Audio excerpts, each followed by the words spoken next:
शब्द विचार बाबा फरीद साहब जी दे पावन सलोक भाई साहब जी पासों आप जियां ने सरवण कीते। अज दे अमृतमई बचनां दी विचार नाल सांझ पाउण वास्ते जो समा प्राप्त हो रहा है, मन बिरतियां नूं इकागर करदे होए निमाणे जे हो के सतगुरु पातशाह जी दे पावन चरनां विच जुड़न दा यतन करिए। अज दे अमृतमई बचनां जो सानू मनुखी दुनियावी जीवां नूं समझाउण दा यतन कीता जा रहा है, एक मन एक चित हो के समझण दा यतन करिए जी। वाहिगुरु साहिब जी। सलोक शेख फरीद के एक ओंकार सत गुर प्रसाद।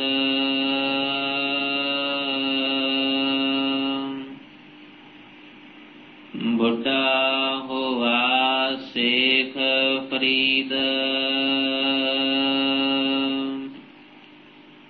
कंबण लगी दे।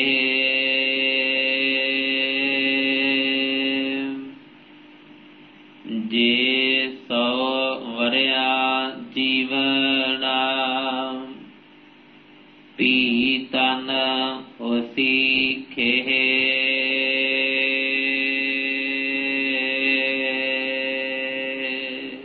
आप जी रोजाना इस अस्थान तो बाबा फरीद साहब जी दे पावन सलोकां दी लड़ीवार विचार दे नाल जुड़दे आ रहे हो। अज दे जो पावन सलोक आप जियां ने सरवण कीते ने, गुरु ग्रंथ साहिब महाराज जी दी पवित्र बाणी पावन अंग 1380 दे उपर सभाईमान हैं। बाबा फरीद साहब जी अमृतमई बचनां दे राही सानू समझाउण दा यतन कर रहे ने कि हे प्राणी, तू जिस संसार दे विच मनुखा देही लैके जी रहा है, तेरी सोच संसार दे नाल जां तेरा मोह प्यार इस संसार दे नाल इन्ना गूढ़ा बन गया कि तू झूठ नूं सच ते सच नूं झूठ समझी बैठा है। और इस भुलेखे दे विच तू अपना कीमती जन्म जिहड़ा है वो बेअर्थ गवा रहा है। संसारिक तल ते असीं भावें जिन्नी मर्जी वड्डी उम्र,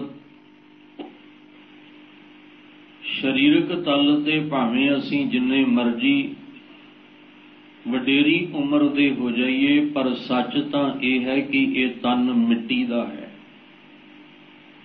और इन्हें एक दिन मिट्टी, इन्हें एक दिन खाक हो जाना है।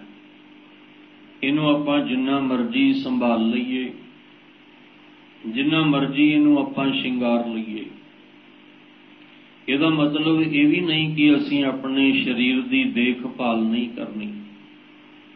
असीं अपने शरीर की देखभाल करनी है तंदुरुस्त रहन वास्ते, कि साडा शरीर जिहड़ा है ये चलदा फिरदा रहे, तंदुरुस्त रहे, किसी का मोहताज ना होवे। पर साहब कहंदे ने ध्यान रख, ये भी अपने दिल दिमाग दे विच हर वेले तो इस गल नूं वसा के रखी कि इस तन ने एक दिन मिट्टी हो जाना है। असलीयत ये है, जदों सानू साडी असलीयत दा पता लग जाएगा, फिर साडे अंदर कदे जिहड़े ने ये पैदा नहीं होणगे, क्योंकि पता है कि दुनिया तो एक दिन तां जाना है। जब कुदरती नियम जिहड़ा परमेश्वर ने बनाया, इस कुदरत नूं साज के और वो नियम उदों का ही चलता आ रहा। ये नहीं कि समय समय दे नाल कुदरत का नियम जिहड़ा सी वो बदलिया। जो उस करते ने सृष्टि नूं साज के, कुदरत नूं साज के इस संसार विच जीआं दी बनतर जिहड़ी है वो बना के एक नियम लागू कर दिता। वो नियम जदों दी सृष्टि साजी, कदों साजी है इहदा ते किसे नूं भी नहीं पता। असीं अपना अपना ज्ञान लैके दावे जरूर कर रहे हैं, एक दूसरे नाल टकरा जरूर रहे हैं, पर असल विच कोई भी ये गल क्लीयर नहीं कर सकता कि इस सृष्टि की बनतर हुई कदों है, कदों इस सृष्टि नूं साजिया। क्योंकि गुरु नानक साहब तो असीं वड्डे नहीं हो सकते, ते गुरु नानक साहब जी ने तो जप जी साहब की बाणी विच ये गल समझाई है कि जिन्हें सृष्टि नूं साजिया उही जानदा है कि ये सृष्टि की रचना किवें हुई है।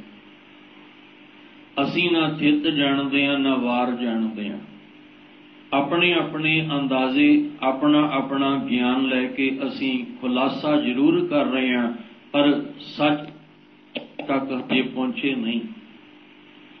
थित वार न जोगी जाने रुत महा ना कोई, कहने लगे ये दसिया नहीं जा सकता। पर चलो जदों दी सृष्टि की रचना हुई, जदों दे ये संसार विच जीव जिहड़े आ चलना बोलना उठना बैठना खाना सोना इस संसार विच जिहड़ा सिस्टम बनाया वो चलिया।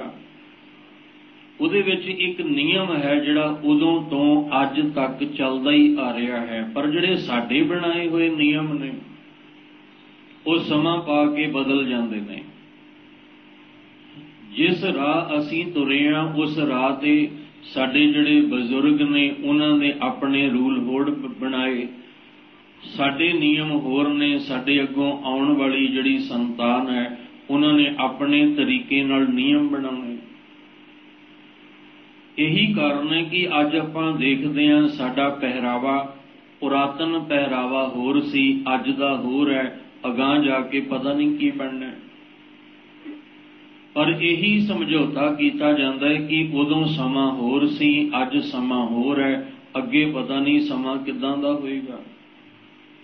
पर जिहड़ संसार दे भावें राजनीतिक समाजिक परिवारक ये नियम बनते भी ने ते बदलते भी ने, पर जिहड़ा सृष्टि नूं साज के उस करते अकाल पुरख ने नियम बनाया वो नियम किसे लिए भी नहीं बदलिया, वो रूल किसे लिए भी बदलिया नहीं जा सकता। अज हालात साडे इदां दे ने कि जिहड़ी मर्यादा सानू गुरु साहब ने दिती बना के असीं उस मर्यादा के अनुसार ना चल सके, जां कुछ साडे जीवन विच घल्लूकारे कुछ साके इदां दे वरते असीं कुछ जिहड़ा सी वो सच संभाल ना सके। अज की होया, अज दुविधा पैदा हो गई। हर एक ने अपनी मर्यादा जिहड़ी है वो बना के ते साडे सामने रख दिती, ते जदों असीं वेखदे हां असीं भी परेशान हो जांदे हां भी किहड़ी मर्यादा नूं अपनाईए ते किहड़ी ना, किहड़ा रूल असीं अपनाईए किहड़ा ना अपनाईए। पर उस करते दा बनाया होया नियम इक्को ही है। वो किहड़ा है? जो आया सो चल सी, जो दे विच सारी दुनिया जिहड़ी है वो ले आंदी। जिवें कुजे विच समुंदर बंद करना होवे ते ये जो जज्जा अखर इक्को ही है, पर एक जज्जे अखर विच पूरे दा पूरा संसार आ गया। इहदे विच सारे जीव जंतु जिन्ने भी ने सारे दे सारे इहदे विच आ गए। एक अखर विच सारे संसार नूं बंद कर दिता। जो उपजियो सो बिनस है, जो एक अखर है जज्जा सो ससा इक्को ही अखर है, पर सारे ही इहदे विच सतगुरु जी ने ले आंदे। सब कहंदे जो उपजियो सो बिनस है। जिहड़ा उपजिया है उन्हें पता नहीं किन्ने कदम चल के बिनस जाना है। कोई 2 कदम चल के बिनस जाता है, कोई 4 कदम, कोई 6 कदम, कोई 10, कोई 100 कोई 1000। कोई बचपन विच ही मिट्टी का ढेर हो जाता है, कोई जौबन विच ते कोई बुढ़ेपे विच जाके। जो आया सो चलसी सब कोई आई वारी है। ये वारी सबना ते आउणी है।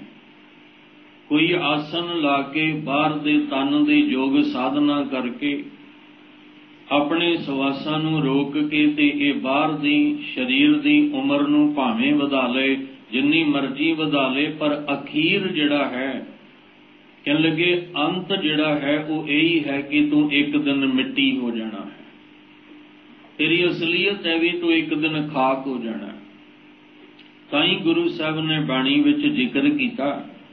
साहब कहते जोगी सिद्ध आसन 84 ये भी घर कर रहया, वड्डी आरजा फिर जन्मै, हर स्यों संग न गहया। कह लगे जोगियां ने अपने 84 आसन ला के अपने प्राणा नूं रोक के वड्डी आरजा तां कर लई, पर उस वड्डी आरजा दे विच जिहड़ा फिर जमना ते मरना सी वो अपना मुका नहीं सके। ते जिहड़ा हरि निरंकार तक अपनी पहुंच बनाउणी सी वो पहुंच तां बना नहीं सके। इन्नी वड्डियां उमरां दे हो के रह फिर संसार विच ही गए। जन्म मरण तो छुटकारा आवा गवन तो छुटकारा ते हो नहीं सकिया। वड्डियां उमरां ते कर लईआं पर विकारां तो छुटकारा पाउण दी जाच नहीं आई। बाहरों रहण दा तौर तरीका तां सिख लिया, जाच सिख लई, पर अध्यात्मक मंडल विच जीउण दी जाच नहीं आई। फिर वड्डी उमर नूं की करना। जदों कोई 70-80 साल दा बजुर्ग होवे ते उन्होंने कोई 10-12 साल का बच्चा कोई उन्होंने मत दे के समझाउंदा होवे ते तुसीं की कहोगे? तुसीं आखोगे भी जिहड़ी गल 10-12 साल दे बच्चे नूं समझ आ गई वो 70 साल दे बजुर्ग नूं नहीं आई। ते गुरबाणी दे विच तां जदों सानूं उपदेश दिता ते उम्र वेख के नहीं दिता। इत्थे भावें कोई 5 साल का बैठा है ते भावें 50 साल का बैठा है। उपदेश सारियां नूं साझा दिता है कि राम जपो जी ऐसे ऐसे ध्रुव प्रहलाद जपियो हर जैसे। भी जिदा ध्रुव ते प्रहलाद ने दृढ़ विश्वास रख के जपिया और उमरां उन्हां दीयां किन्नियां ने, अजे ते भर जोबन भी नहीं आया। जिस उम्र दे विच उन्होंने निरंकार नाल जुड़न दी जाच सिख लई, उन्होंने जीवन जुगत ते जीवन मुक्त होने का तरीका सिख लिया। ते जे ये बचन कोई अज 70 साल की उम्र विच पढ़े तो गुरु साहब तो उन्होंने भी ये कह रहे हैं। ते जे वो आखे भी मैं 70 साल का ते उदाहरण मैनू दिती जा रही है 5 साल के बच्चे की, ते साहब कहते फिर तू इत्थे ही सोच लै कि इन्नी उम्र हो गई पर अजे जीवन जुगत ते जीवन मुक्त का तरीका तेनू आया ही नहीं। गुरबाणी सानू जुगती दे रही है ते जुगती तो बिना ते कुछ भी नहीं हुंदा। कोई भी काम आपां जुगती तो बिना उन्होंने सवार ही नहीं सकते। जे आ बिल्डिंग बनी है तो किसी जुगती नाल ही बनी है ना।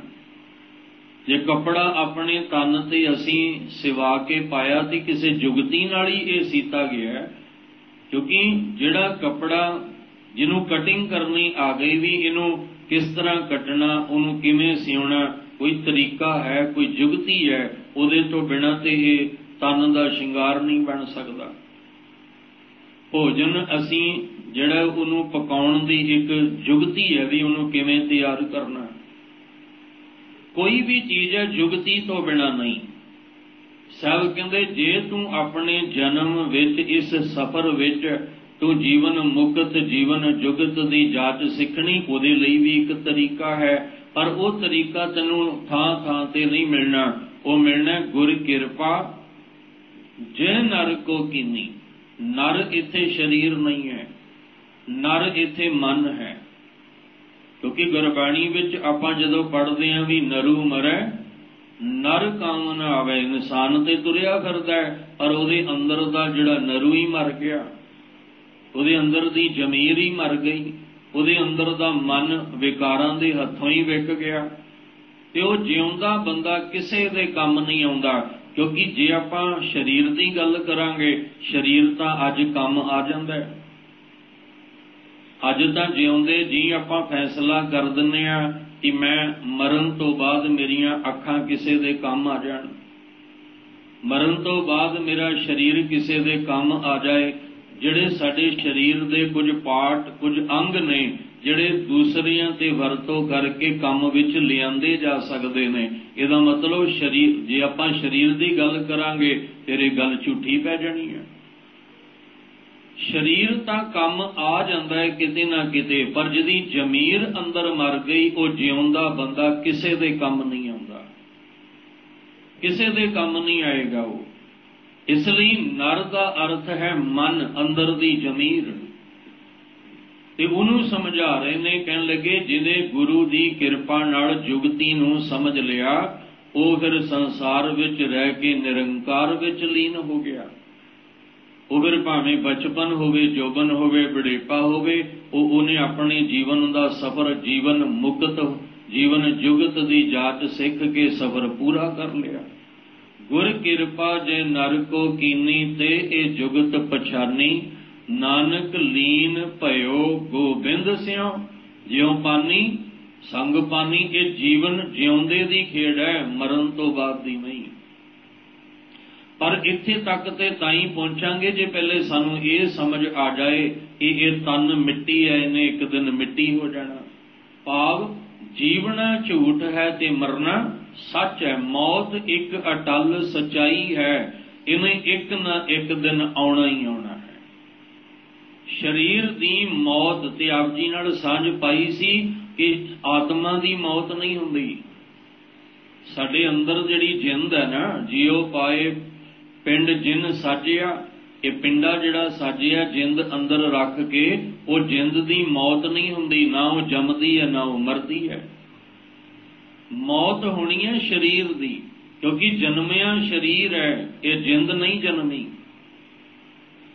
ਇਹ ਤਾਂ ਉਸ ਪਰਮਾਤਮਾ ਦੀ ਅੰਸ਼ ਹੈ। ਇਹ ਸਾਡੀ ਅੰਦਰ ਦੀ ਜਿੰਦ, ਇਹਨੇ ਉਹਦੇ ਵਿੱਚ ਸਮਾ ਜਾਣਾ। ਜਿਵੇਂ ਪਾਣੀ ਵਿੱਚ ਪਾਣੀ ਸਮਾਉਂਦਾ ਹੈ, ਜਿੰਦ ਨੇ ਨਿਰੰਕਾਰ ਵਿੱਚ ਸਮਾਉਣਾ। ਜੇ ਜਨਮ ਹੋਇਆ ਤਾਂ ਸਰੀਰ ਦਾ, ਫਿਰ ਮੌਤ ਵੀ ਸਰੀਰ ਦੀ ਹੈ। ਅਸੀਂ ਮੌਤ ਨੂੰ ਭੁਲਾ ਕੇ ਸੰਸਾਰ ਵਿੱਚ ਦੁਨੀਆ ਦੇ ਰੰਗਾਂ ਵਿੱਚ ਰੰਗੇ ਹੋਏ ਹਾਂ। ਜਾਂ ਇੱਦਾਂ ਕਹਿ ਲਵਾਂ ਕਿ ਬਾਬਾ ਫਰੀਦ ਸਾਹਿਬ ਜੀ ਨੇ ਜਿਹੜਾ ਇਹ ਸ਼ਲੋਕ ਅੱਜ ਬਖਸ਼ਿਆ, ਇਹਦੀ ਵਿਆਖਿਆ ਵੀ ਬਾਬਾ ਫਰੀਦ ਸਾਹਿਬ ਜੀ ਦੇ ਸ਼ਲੋਕਾਂ ਚੋਂ ਹੀ ਮਿਲ ਜਾਏਗੀ। ਸਾਨੂੰ ਬਾਹਰ ਜਾਣ ਦੀ ਲੋੜ ਹੀ ਨਹੀਂ, ਇਹਦੇ ਵਿੱਚ ਹੀ ਸਾਰੇ ਅਰਥ ਜਿਹੜੇ ਆ ਉਹ ਕਰਕੇ ਸਮਝਾ ਦਿੱਤੇ। ਕਹਿਣ ਲੱਗੇ ਤੇਰੀ ਉਮਰ ਇੰਨੀ ਵਡੇਰੀ ਹੋ ਗਈ ਸਰੀਰ ਕਰਕੇ, ਅੱਖਾਂ ਤੇਰੀਆਂ ਕਮਜ਼ੋਰ ਹੋ ਗਈਆਂ, ਸਰੀਰ ਤੇਰਾ ਕਮਜ਼ੋਰ ਹੋ ਗਿਆ, ਪਰ ਹਜੇ ਵੀ ਤੂੰ ਰੰਗ ਰਲੀਆਂ ਹੀ ਮੰਨਣਾ ਚਾਹੁੰਦਾ ਹੈ। ਇਹ ਬਾਬਾ ਫਰੀਦ ਸਾਹਿਬ ਨੇ ਕਿਹਾ ਨਾ। ਕਹਿਣ ਲੱਗੇ ਦੇਖ ਹਜੇ ਵੀ ਤੂੰ ਦੁਨੀਆ ਦੇ ਰੰਗਾਂ ਦੇ ਵਿੱਚ ਹੀ ਰੰਗਿਆ ਰਹਿਣਾ ਚਾਹੁੰਦਾ ਹੈ। ਤੇਰਾ ਜਿਹੜਾ ਬੁਢੇਪੇ ਦਾ, ਕਮਜ਼ੋਰੀ ਦਾ ਚਿੰਨ੍ਹ ਤੇਰੇ ਤਨ ਉੱਤੇ ਨਜ਼ਰ ਆਉਣਾ ਸ਼ੁਰੂ ਹੋ ਗਿਆ ਕੁਦਰਤੀ ਤੌਰ ਤੇ। ਜਿਹੜਾ ਬਚਪਨ ਸੀ, ਬਚਪਨ ਤੋਂ ਬਾਅਦ ਜੋਬਨ ਆਇਆ ਤੇ ਕੁਦਰਤੀ ਸਿਸਟਮ ਨਾਲ ਹੀ ਆਇਆ ਨਾ। ਜਿਹੜਾ ਕੁਦਰਤ ਨੇ ਸਿਸਟਮ ਬਣਾਇਆ ਉਸ ਅਨੁਸਾਰ ਇਸ ਤਨ ਉੱਤੇ ਇੱਕ ਦਿਨ ਬਚਪਨਾ ਸੀ, ਉਹ ਚਲਾ ਗਿਆ, ਜੋਬਨ ਆ ਗਿਆ। ਉਹਦੇ ਬਣਾਏ ਹੋਏ ਸਿਸਟਮ ਦੇ ਅਨੁਸਾਰ ਜਿਹੜੀ ਮਸ਼ੀਨਰੀ ਕੰਮ ਕਰ ਰਹੀ ਹੈ, ਇੱਕ ਦਿਨ ਜੋਬਨ ਚਲਾ ਗਿਆ ਤੇ ਬੁਢੇਪਾ ਆ ਗਿਆ। ਪਰ ਦੇਖਣਾ ਇਹ ਕਿ 3 ਪੜਾਅ ਜ਼ਿੰਦਗੀ ਦੇ ਜਿਹੜੇ ਸਾਡੇ ਲੰਘੇ ਨੇ, ਇਸ 3 ਪੜਾਅ ਦੇ ਵਿੱਚ ਮੈਂ ਕੀਤਾ ਕੀ ਹੈ, ਮੈਂ ਹੁਣ ਤੱਕ ਕੀ ਖੱਟਿਆ ਤੇ ਕੀ ਗਵਾਇਆ। ਬਾਹਰ ਦਾ ਵੀ ਹਿਸਾਬ ਮਹੀਨੇ ਬਾਅਦ ਲਾਉਂਦੇ ਹੀ ਹਾਂ, ਸਾਲ ਬਾਅਦ ਹਿਸਾਬ ਲਾ ਕੇ ਅਸੀਂ ਦੇਖਦੇ ਹੀ ਹਾਂ ਵੀ ਮੈਂ ਸਾਲ ਵਿੱਚ ਕਿੰਨਾ ਖੱਟਿਆ ਤੇ ਕਿੰਨਾ ਮੈਨੂੰ ਘਾਟਾ ਪਿਆ। ਮਹੀਨੇ ਦਾ ਹਿਸਾਬ ਆਪਾਂ ਸਾਰੇ ਲਾਉਂਦੇ ਹਾਂ ਵੀ ਕਿੰਨਾ ਮੁਨਾਫਾ ਹੋਇਆ, ਕਿੰਨਾ ਘਾਟਾ ਪਿਆ, ਕਿੰਨੀ ਆਮਦਨ ਹੋਈ, ਕਿੰਨਾ ਖਰਚ, ਮਹੀਨੇ ਬਾਅਦ ਲਾਉਂਦੇ ਆ ਪੂਰਾ ਹਿਸਾਬ। ਸਾਹਿਬ ਕਹਿੰਦੇ ਕਦੀ ਆਪਣੀ ਜ਼ਿੰਦਗੀ ਦਾ ਵੀ ਹਿਸਾਬ ਲਾ ਕੇ ਵੇਖ, 3 ਪੜਾਅ ਜ਼ਿੰਦਗੀ ਦੇ ਤੇਰੇ ਲੰਘ ਗਏ, ਗੁਜ਼ਰ ਗਏ, ਤੂੰ ਇਸ 3 ਪੜਾਅ ਦੇ ਵਿੱਚ ਕੀ ਖੱਟਿਆ ਤੇ ਕੀ ਗਵਾਇਆ ਹੈ। ਤੂੰ ਕੀ ਕੁਝ ਹਾਸਲ ਕੀਤਾ ਹੈ ਤੇ ਕੀ ਕੁਝ ਤੂੰ ਆਪਣਾ ਗਵਾ ਚੁੱਕਾ ਹੈ। ਜਦੋਂ ਤੂੰ ਆਪਣੇ ਜੀਵਨ ਅੰਦਰ ਝਾਤ ਮਾਰ ਕੇ ਵੇਖੇਂਗਾ ਤਾਂ ਸੱਚ ਜਾਣੀ ਤੈਨੂੰ ਬੜਾ ਹੀ ਹੈਰਾਨੀ ਹੋਏਗੀ ਕਿ ਮੈਂ ਖੱਟਿਆ ਤਾਂ ਕੁਝ ਨਹੀਂ, ਸਿਰਫ ਗਵਾਇਆ ਹੀ ਗਵਾਇਆ ਹੈ। ਹਾਂ, ਜਿਨ੍ਹਾਂ ਨੇ ਜੀਵਨ ਜਾਚ ਸਿੱਖ ਲਈ, ਗੁਰੂ ਦੇ ਦਰ ਤੇ ਗੁਰਬਾਣੀ ਵਿੱਚੋਂ ਸੋਝੀ ਲੈ ਲਈ, ਉਹਨਾਂ ਨੂੰ ਮੁਬਾਰਕ ਹੈ। ਸਾਰਿਆਂ ਦੀ ਅਵਸਥਾ ਇੱਕ ਨਹੀਂ ਆਪਾਂ ਕਰ ਸਕਦੇ, ਹਰ ਇੱਕ ਦੀ ਆਪਣੀ ਆਪਣੀ ਅਵਸਥਾ ਹੈ, ਪਰ ਉਹ ਵੇਖਣੀ ਆਪ ਪਏਗੀ। ਆਪ ਨੜੈ ਗਿਰੀਵਾਨ ਮੈਂ ਸਿਰ ਨੀਵਾ ਕਰ ਦੇ, ਆਪਣੇ ਆਪਣੇ ਅੰਦਰ ਝਾਤੀ। ਸਿਰ ਨੀਵਾ ਦਾ ਮਤਲਬ ਆਪਣੇ ਆਪਣੇ ਜੀਵਨ ਅੰਦਰ ਝਾਤ ਮਾਰਨੀ ਪਏਗੀ ਕਿ 3 ਪੜਾਅ ਜ਼ਿੰਦਗੀ ਦੇ ਮੈਂ ਲੰਘ ਗਿਆ। ਇਸ 3 ਪੜਾਅ ਦੇ ਵਿੱਚ ਬਚਪਨ, ਜੋਬਨ ਤੇ ਬੁਢੇਪਾ, ਬਾਲ ਜਵਾਨੀ ਅਰ ਬਿਰਧ ਫੁਨ 3 ਅਵਸਥਾ ਜਾਨ। ਆ 3 ਪੜਾਅ ਮੇਰੀ ਜ਼ਿੰਦਗੀ ਵਿੱਚ ਜਿਹੜੇ ਮੈਂ ਲੰਘਾਏ ਨੇ, ਉਹਨਾਂ ਵਿੱਚ ਮੈਂ ਕੀ ਕੁਝ ਖੱਟਿਆ ਤੇ ਕੀ ਕੁਝ ਗਵਾਇਆ। ਕਿਹੜੇ ਚੰਗੇ ਕਰਮ ਤੇ ਕਿਹੜੇ ਮਾੜੇ ਕਰਮ ਮੈਂ ਸੰਸਾਰ ਵਿੱਚ ਕੀਤੇ ਨੇ। ਬਾਬਾ ਫਰੀਦ ਸਾਹਿਬ ਜੀ ਕਹਿੰਦੇ ਨੇ, ਫਰੀਦਾ ਸਿਰ ਪੱਲਿਆ। ਅੱਗੇ ਜਾ ਕੇ ਆਉਣਗੇ ਇਹ ਬਚਨ, ਪਰ ਅੱਜ ਦੇ ਬਚਨਾਂ ਨੂੰ ਸਮਝਣ ਲਈ। ਸਿਰ ਪੱਲਿਆ, ਦਾੜੀ ਪਲੀ, ਮੁੱਛਾਂ ਵੀ ਪਲੀਆਂ। ਕਹਿੰਦੇ ਕਿ ਭਾਵ ਦੇਖ ਤੇਰਿਆ ਸਿਰ ਤੇਰਾ, ਮੁੱਛਾਂ ਤੇਰਾ, ਦਾੜਾ ਇਹ ਜਿਹੜਾ ਹੈ ਇਹ ਬੁਢੇਪੇ ਨੇ ਗਰਸ ਕੇ ਕਾਲੇ ਤੋਂ ਚਿੱਟਾ ਕਰ ਦਿੱਤਾ।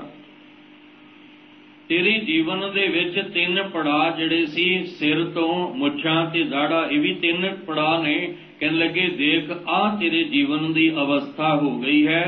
ਰੇ ਮਨ ਗਹਿਲੇ ਬਾਬਲੇ ਮਾਣੇ ਕਿਆ ਰਲੀਆਂ। ਹੁਣ ਪਕੜਨਾ ਮਨ ਨੂੰ ਹੀ ਹੈ। ਤਨ ਤੇ ਬਚਪਨ ਆਇਆ, ਜੋਬਨ ਆਇਆ, ਬੁਢੇਪਾ ਆਇਆ, ਪਰ ਪਕੜਨਾ ਮਨ ਨੂੰ ਹੀ ਹੈ। ਇਹ ਮਨ ਤੂੰ ਜਿਹੜਾ ਉਹ ਕਿਹੜੇ ਰੰਗ ਰਲੀਆਂ ਵਿੱਚ ਗਲਤਾਨ ਹੋਇਆ ਪਿਆ। ਸੱਚ ਤਾਂ ਇਹ ਹੈ ਕਿ ਜਿੰਨਾ ਮਰਜ਼ੀ ਤੋਂ ਉਮਰ ਵੀ ਆਪਣੀ ਵਧਾ ਲੈ, ਜਿੰਨਾ ਮਰਜ਼ੀ ਤੂੰ ਰੰਗ ਰਲੀਆਂ ਦੁਨੀਆ ਦੀ ਮੰਨ ਲੈ, ਸੱਚ ਤਾਂ ਇਹ ਹੈ ਵੀ ਇੱਕ ਦਿਨ ਮਿੱਟੀ ਤਾਂ ਹੋਣਾ ਹੀ ਹੋਣਾ, ਇੱਕ ਦਿਨ ਖਾਕ ਤੇ ਹੋਣਾ ਹੀ ਹੋਣਾ। ਫਿਰ ਜੇ ਇੱਕ ਦਿਨ ਖਾਕ ਹੋਣਾ ਹੀ ਹੈ, ਇੱਕ ਦਿਨ ਮਲਕਲ ਮੌਤ ਜਾਂ ਆਵਸੀ, ਸਭ ਦਰਵਾਜ਼ੇ ਭੰਨ ਵਾਲੀ ਖੇਡ ਬਣਨੀ ਹੀ ਬਣਨੀ ਹੈ। ਫਿਰ ਅਸੀਂ ਮਾੜੇ ਕਰਮ ਕਿਉਂ ਕਰੀਏ? ਫਿਰ ਅਸੀਂ ਘਾਟੇ ਵਾਲਾ ਸੌਦਾ ਕਿਉਂ ਕਰੀਏ? ਫਿਰ ਅਸੀਂ ਜਿਹੜਾ ਲਾਹੇ ਵਾਲਾ ਸੌਦਾ ਉਹ ਆਪਾਂ ਸੌਦਾ ਇਕੱਠਾ ਕਰੀਏ। ਉਹ ਇੱਕੋ ਹੀ ਹੈ, ਉਹ ਹੈ ਵਣਜ ਕਰੇ, ਕਿਉਂਕਿ ਮਨ ਦੇ ਤਲ ਤੇ ਹੈ। ਜੇ ਸਰੀਰ ਦੇ ਤਲ ਤੇ ਹੋਵੇ, ਬੰਦਾ ਕਹਿੰਦਾ ਚਲੋ ਇਹ ਕੰਮ ਨਹੀਂ ਚੱਲਿਆ, ਦੂਜਾ ਕੰਮ ਸ਼ੁਰੂ ਕਰ ਲਓ। ਇਸ ਕੰਮ ਵਿੱਚ ਮੁਨਾਫਾ ਨਹੀਂ ਹੋਇਆ, ਦੂਜੇ ਕੰਮ ਨੂੰ ਜਿਹੜਾ ਉਹ ਆਪਾਂ ਕਰ ਲੈਂਦੇ ਆ। ਆਹ ਕੰਮ ਨਹੀਂ ਚੱਲਿਆ, ਉਹ ਕਰ ਲਓ। ਪਰ ਸਾਹਿਬ ਕਹਿੰਦੇ ਧਿਆਨ ਰੱਖ, ਜਿਹੜੇ ਸੌਦੇ ਦੀ ਗੱਲ ਤੇਰੇ ਮਨ ਕਰਕੇ ਕੀਤੀ ਜਾ ਰਹੀ ਹੈ ਨਾ, ਉਹ ਇੱਕੋ ਹੀ ਹੈ, ਉਹ ਦੂਜਾ ਤੀਜਾ ਚੌਥਾ ਨਹੀਂ ਹੈ। ਵਣਜ ਕਰੋ ਵਣਜਾਰਿਓ ਵੱਖਰ ਲਿਓ, ਸੰਭਾਲ ਤੈਸੀ ਵਸਤ ਵਸਾਹੀ ਹੈ ਜੈਸੀ ਨਿਭੈ ਨਾਲ। ਕਹਿੰਦੇ ਉਹ ਇੱਕੋ ਹੀ ਸੌਦਾ ਹੈ, ਉਹ ਹੈ ਪਰਮੇਸ਼ਵਰ ਦੇ ਨਾਮ ਦਾ। ਸਾਥ ਨ ਚਾਲੈ ਬਿਨ ਭਜਨ ਵਿਖਿਆ ਸਗਲੀ ਛਾਰ, ਹਰ ਹਰ ਨਾਮ ਕਮਾਵਣਾ ਨਾਨਕ ਇਹ ਧਨ ਸਾਰ।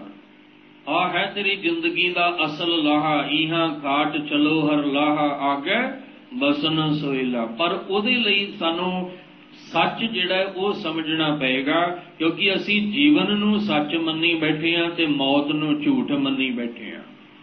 ਅਸੀਂ ਕਹਿੰਦੇ ਅਸੀਂ ਥੋੜ੍ਹੀ ਮਰਨਾ ਹੈ, ਮੌਤ ਤਾਂ ਮੇਰੇ ਗਵਾਂਢੀਆਂ ਨੂੰ ਆਈ ਹੈ, ਮੈਨੂੰ ਥੋੜ੍ਹੀ ਆਈ ਹੈ। ਮੌਤ ਤਾਂ ਕਿਸੇ ਦੂਸਰੇ ਤੀਸਰੇ ਨੂੰ ਆਈ ਹੈ, ਮੈਨੂੰ ਥੋੜ੍ਹੀ ਆਈ ਹੈ। ਇਹਦਾ ਮਤਲਬ ਇਹਨੂੰ ਇਹ ਭੁਲੇਖਾ ਹੈ ਵੀ ਮੈਨੂੰ ਮੌਤ ਆਉਣੀ ਕੋਈ ਨਹੀਂ, ਮੈਂ ਮਰਨਾ ਹੀ ਨਹੀਂ ਦੁਨੀਆ ਤੋਂ, ਮੈਂ ਤਾਂ ਜਾਣਾ ਹੀ ਕੋਈ ਨਹੀਂ। ਇਹੀ ਭੁਲੇਖਾ ਪਾ ਕੇ ਬੈਠਾ ਹੈ। ਔਰ ਇਸੇ ਭੁਲੇਖੇ ਨੂੰ ਗੁਰਬਾਣੀ ਵਿੱਚੋਂ ਦੀ ਦੂਰ ਕੀਤਾ ਕਿ ਗੁਰਬਾਣੀ ਪੜ੍ਹਦੇ ਕਾਦੇ ਲਈ ਆਪਾਂ? ਆਪਣੇ ਅੰਦਰ ਦੇ ਭੁਲੇਖਿਆਂ ਨੂੰ ਕੱਢਣ ਵਾਸਤੇ, ਕਿ ਜਿਹੜੇ ਭਰਮ ਦੀ ਦੁਨੀਆ ਵਿੱਚ ਅਸੀਂ ਜੀ ਰਹੇ ਹਾਂ, ਉਸ ਭਰਮ ਦੇ ਹਨੇਰੇ ਵਿੱਚੋਂ ਨਿਕਲੀਏ ਤੇ ਸਮਝ ਲਈਏ ਕਿ ਮਰਨਾ ਸੱਚ ਹੈ ਤੇ ਜੀਵਣਾ ਝੂਠ। ਗੁਰੂ ਨਾਨਕ ਸਾਹਿਬ ਨੇ ਕਿਹਾ ਸੀ, ਆ ਜਿਹੜੇ ਬਾਹਰ ਦੇ ਸੌਦੇ ਲੈ ਕੇ ਬੈਠੇ ਨੇ ਨਾ, ਇਹਨਾਂ ਨੂੰ ਜਾ ਕੇ ਭਾਈ ਮਰਦਾਨਾ ਜੀ ਜਾਓ, ਇਹਨਾਂ ਨੂੰ ਪੁੱਛੋ ਤਾਂ ਸਹੀ ਕਿ ਅਸਲ ਸੌਦਾ ਇਹਨਾਂ ਕੋਲ ਹੈ ਕਿ ਨਹੀਂ ਹੈ। ਇਹਦੇ ਵਿੱਚੋਂ ਸੱਚ ਤੇ ਝੂਠ ਦਾ ਸੌਦਾ ਕਿਹਦੇ ਕਿਹਦੇ ਕੋਲ ਹੈ, ਜਾ ਕੇ ਵੇਖੋ। ਜਿੰਨੀਆਂ ਦੁਕਾਨਾਂ ਆਏ ਉਹਨਾਂ ਨੇ ਆਖਿਆ ਵੀ ਸਾਡੇ ਕੋਲ ਮਰਨਾ, ਜਿਹੜਾ ਜੀਵਨਾ ਤੇ ਮਰਨਾ, ਸੱਚ ਤੇ ਝੂਠ, ਇਹ ਸੌਦਾ ਸਾਡੇ ਕੋਲ ਨਹੀਂ। ਸਾਡੇ ਕੋਲ ਕੱਪੜਾ ਲੈ ਜਾਓ, ਅੰਨ ਲੈ ਜਾਓ, ਪਦਾਰਥ ਲੈ ਜਾਓ, ਪਰ ਇਹ ਸੱਚ ਤੇ ਝੂਠ ਦਾ ਸੌਦਾ ਨਹੀਂ ਸਾਡੇ ਕੋਲ। ਪਰ ਇੱਕੋ ਹੀ ਸੀ। ਕਹਿਣ ਲੱਗੇ ਜਿਹਨੂੰ ਸਮਝ ਆਈ ਤੇ ਉਹਨੇ ਕਿਹਾ ਸੀ ਕਿ ਮਰਨਾ ਸੱਚ ਤੇ ਜੀਵਨਾ ਝੂਠ, ਜਿਹਨੂੰ ਇਹ ਸੌਦੇ ਦੀ ਸਮਝ ਆ ਗਈ। ਬਾਬਾ ਫਰੀਦ ਸਾਹਿਬ ਜੀ ਕਹਿ ਰਹੇ ਨੇ, ਕਹਿਣ ਲੱਗੇ ਬੁੱਢਾ ਹੋਵਾ ਸ਼ੇਖ ਫਰੀਦਾ, ਆਪਣੇ ਤਨ ਦੀ ਗੱਲ ਕਰਦਿਆਂ ਸਮਝਾ ਸਾਨੂੰ ਰਹੇ ਨੇ। ਕਿਉਂਕਿ ਜਿਹੜੀ ਫਰੀਦ ਜੀ ਨੇ ਖੇਡ ਬਣਾਉਣੀ ਸੀ ਉਹ ਤਾਂ ਬਣਾ ਲਈ, ਜਿਹੜਾ ਉਹਨਾਂ ਨੇ ਪਰਮੇਸ਼ਵਰ ਤੱਕ ਆਪਣੀ ਪਹੁੰਚ ਬਣਾਉਣੀ ਸੀ ਬਣਾ ਲਈ। ਤਾਂ ਹੀ ਤੇ ਗੁਰੂ ਗ੍ਰੰਥ ਸਾਹਿਬ ਜੀ ਅੰਦਰ ਬੈਠੇ ਨੇ, ਤਾਂ ਹੀ ਤੇ 15 ਭਗਤਾਂ ਦੇ ਵਿੱਚ ਬਾਬਾ ਸ਼ੇਖ ਫਰੀਦ ਸਾਹਿਬ ਜੀ ਦੀ ਬਾਣੀ ਸਾਨੂੰ ਸਮਝਾਉਣ ਲਈ ਇਹ ਸਿੱਖਿਆ ਜਿਹੜੀ ਹੈ ਦੇ ਰਹੀ ਹੈ। ਕਿਉਂਕਿ ਬਾਬਾ ਫਰੀਦ ਸਾਹਿਬ ਨੇ ਜਿਹੜਾ ਮੁਕਾਮ ਤੇ ਪਹੁੰਚਣਾ ਸੀ ਪਹੁੰਚ ਗਏ। ਉਹ ਆਪਣੇ ਜੀਵਨ ਦੀ ਗੱਲ ਕਰਦਿਆਂ ਸਮਝਾ ਸਾਨੂੰ ਰਹੇ ਨੇ। ਕਹਿੰਦੇ ਬੁੱਢਾ ਹੋਵਾ ਸ਼ੇਖ ਫਰੀਦਾ, ਬਾਬਾ ਸ਼ੇਖ ਫਰੀਦ ਜੀ ਕਹਿੰਦੇ ਆ ਕਿ ਸਰੀਰ ਬੁੱਢਾ ਹੋ ਗਿਆ, ਕੰਬਣ ਲੱਗੀ ਦੇਹ। ਕਹਿੰਦੇ ਆ ਜਿਹੜੀ ਦੇਹ ਹੈ ਨਾ, ਸਰੀਰ, ਇਹ ਹੁਣ ਕੰਬਣ ਲੱਗ, ਜਦੋਂ ਬੁੱਢਾ ਹੋ ਗਿਆ ਤੇ ਕੰਬਣ ਲੱਗ ਪਿਆ। ਹੁਣ ਇਹ ਕੰਬਣ ਲੱਗ ਪਿਆ। ਪਰ ਇੱਕ ਗੱਲ ਜਿਹੜੀ ਆ ਉਹ ਸਮਝ ਵਿੱਚ ਆ ਗਈ ਕਿ ਜੇ 100 ਵਰ੍ਹਿਆਂ ਜੀਵਣਾ, 100 ਸੱਸੇ ਦੇ ਨਾਲ ਊੜਾ ਲਾ ਕੇ, ਓੜਾ ਲਾ ਕੇ ਨਹੀਂ। ਜਦੋਂ ਸੱਸੇ ਨਾਲ ਅਸੀਂ ਊੜਾ ਲਾਵਾਂਗੇ ਤੇ ਗਿਣਤੀ ਦਾ 100 ਬਣ ਜਾਏਗਾ। ਜੇ ਆਪਾਂ ਹੋੜਾ ਲਾ ਦਿਆਂਗੇ ਤੇ ਫਿਰ ਗਿਣਤੀ ਦਾ 100 ਨਹੀਂ ਬਣੇਗਾ। ਕਹਿਣ ਲੱਗੇ ਜੇ 100 ਵਰ੍ਹਿਆਂ ਜੀਵਣਾ, ਜੇ ਇਹ ਸਰੀਰ ਬੁੱਢਾ ਹੋ ਗਿਆ, 60 ਕੇ ਬੜੇਪਾ ਆਵੇ, 60 ਤੇ ਬੜੇਪਾ। ਪਰ ਚਲੋ ਅੱਜ ਦੇ ਹਾਲਾਤ ਆਪਾਂ ਵੇਖਦੇ ਹਾਂ, ਹੁਣ ਤੇ 40 ਤੇ ਹੀ ਪਤਾ ਲੱਗਣ ਲੱਗ ਜਾਂਦਾ ਹੈ। ਹੁਣ ਤੇ ਪਤਾ ਲੱਗਦਾ ਵੀ ਬਸ, ਕਿਉਂਕਿ ਉਸ ਪਹਿਲੇ ਪੁਰਾਣੇ ਸਮੇਂ ਵਿੱਚ ਵੇਖਾਂਗੇ ਤੇ ਉਮਰ 100 ਸਾਲ ਤੋਂ ਉੱਪਰ ਵੀ ਟੱਪ ਜਾਂਦੀ ਸੀ। ਅੱਜ ਵੀ ਟਾਵੇਂ ਟਾਵੇਂ ਕਿਤੇ ਕਿਤੇ ਕੋਈ ਇੱਕ ਅੱਧ ਬਜ਼ੁਰਗ ਸੁਣਨ ਨੂੰ ਮਿਲਦਾ ਹੈ ਕਿ ਕੋਈ 100 ਤੋਂ ਉੱਪਰ ਦਾ ਬੈਠਾ ਹੋਇਆ ਹੈ ਜਾਂ 100 ਦੇ ਕੋਈ ਕਰੀਬ ਹੈ। ਨਹੀਂ ਤਾਂ ਆਪਾਂ ਵੇਖਦੇ ਹਾਂ ਵੀ ਸਾਡੇ ਜੀਵਨ ਦੀ ਕਹਾਣੀ ਤਾਂ 40, 50, 60 ਤੇ ਆ ਗਈ ਜਿਹੜੀ ਹੈ ਉਹ ਰੁਕਣ ਲੱਗ ਪਈ। ਹੁਣ ਤਾਂ ਹਾਲਤ ਜਿਹੜੀ ਹੈ ਸਾਡੀ ਦਿਨੋਂ ਦਿਨ ਘਟਣੀ ਸ਼ੁਰੂ ਹੋ ਗਈ ਹੈ।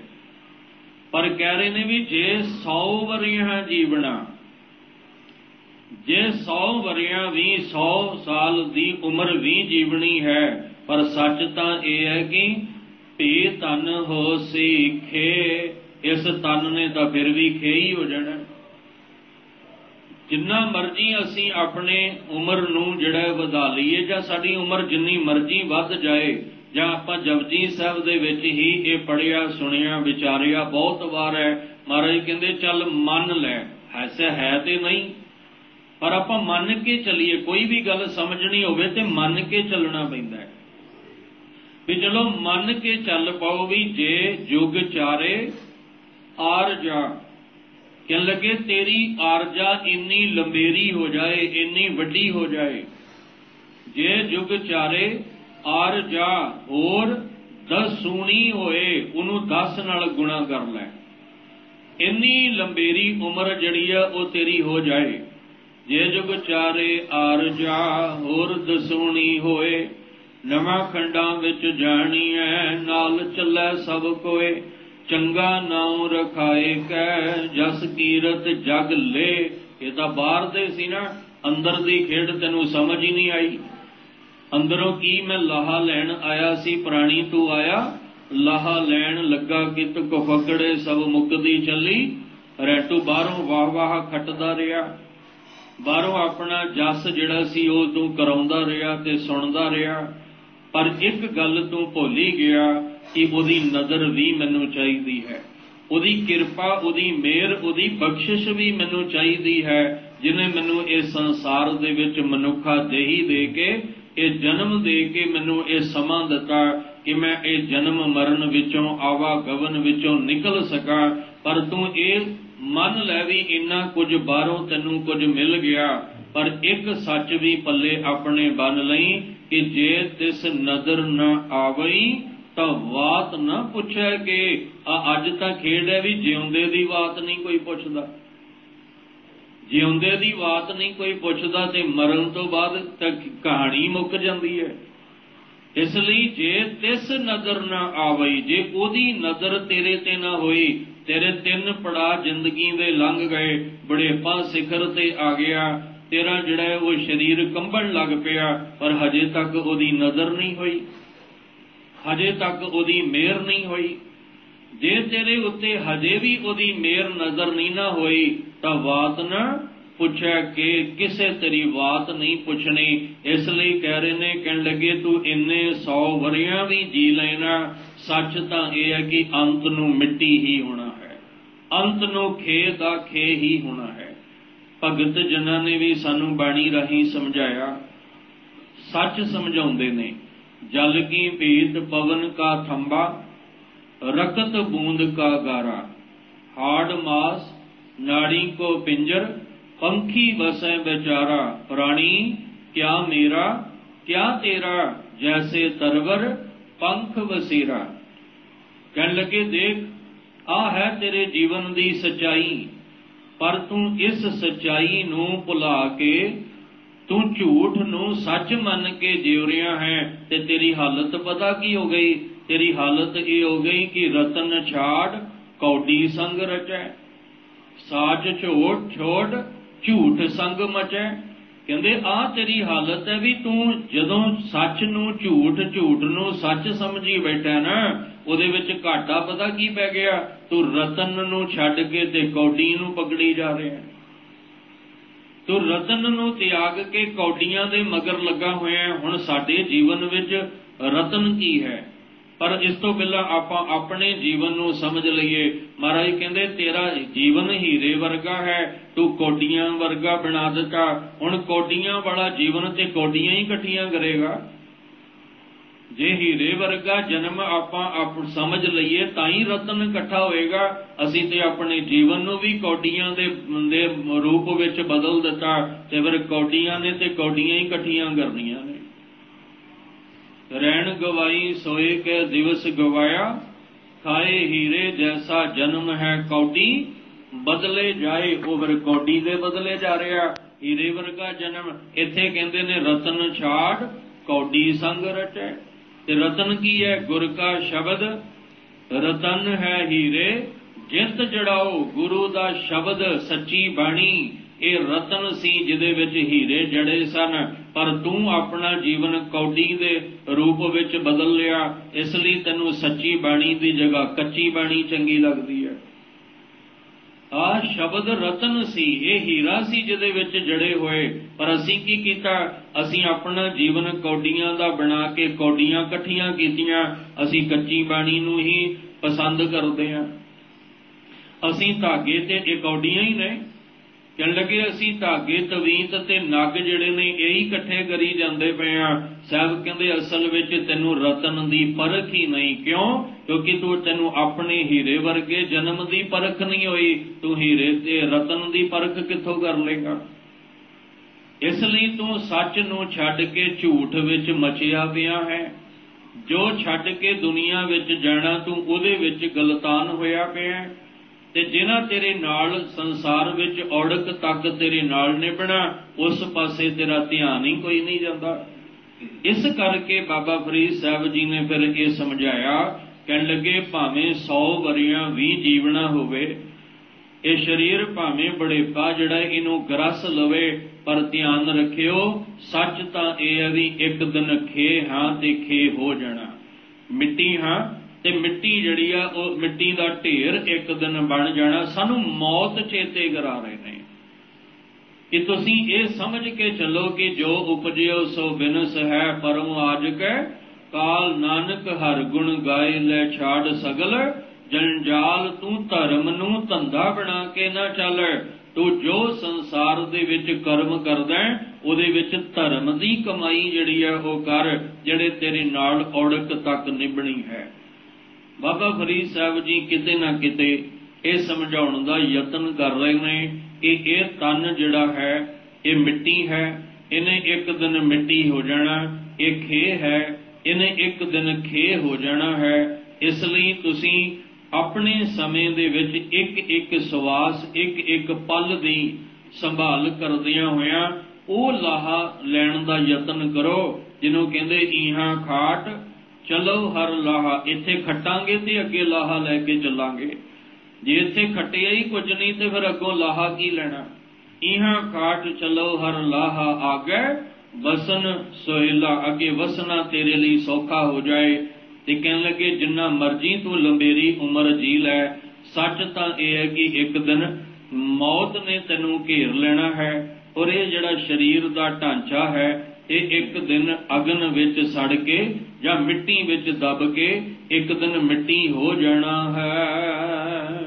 ਫਰੀਦਾ ਬਾਰ ਪਰਾਇਆ ਬੈਸਣਾ, ਸਾਈ ਮੁਝੇ ਨਾ ਦੇ।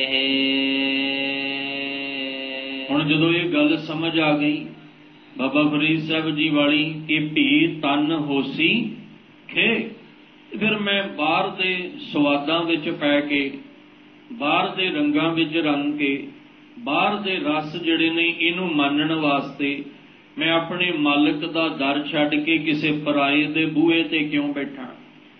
ਮੈਂ ਆਪਣੇ ਮਾਲਕ ਦਾ ਦਰ ਛੱਡ ਕੇ ਕਿਸੇ ਹੋਰ ਦੇ ਦਰਵਾਜ਼ੇ ਤੇ ਕਿਉਂ ਬੈਠਾਂ।